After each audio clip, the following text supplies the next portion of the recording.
At first, there were no human rights. If you were in with the right crowd, you were safe. If you weren't, well, you weren't. But then a guy named Cyrus the Great decided to change all that. After conquering Babylon, he did something completely revolutionary. He announced that all slaves were free to go. He also said people had the freedom to choose their religion, no matter what crowd they were a part of. They documented his words on a clay tablet known as the Cyrus Cylinder. And just like that, human rights were born. The idea spread quickly to Greece, to India, and eventually to Rome. They noticed that people naturally followed certain laws, even if they weren't told to. They called this natural law, but it kept getting trampled on by those in power. Not until 1,000 years later in England did they finally get a king to agree that no one can overrule the rights of the people, not even a king. People's rights were finally recognized, and they were now safe from those in power.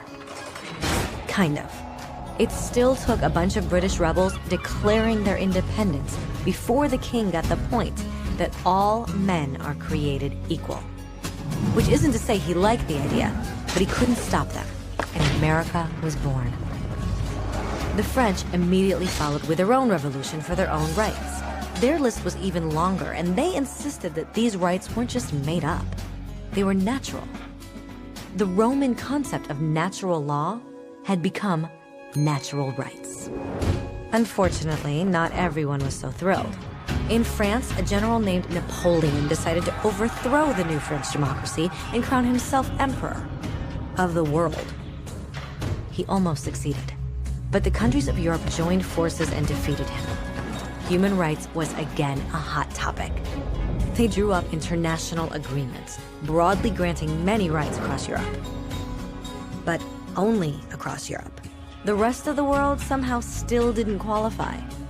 Instead, they got invaded, conquered, and consumed by Europe's massive empires. But then a young lawyer from India decided enough was enough. His name was Mahatma Gandhi, and in the face of violence, he insisted that all people of Earth had rights, not just in Europe. Eventually, even Europeans started to agree. But it wasn't going to be that easy. 2 world wars erupted. Hitler exterminated half the Jewish population of Earth in horrifying Nazi death camps. And all told, 90 million people died. Never had human rights been so terrifyingly close to extinction. And never had the world been more desperate for change.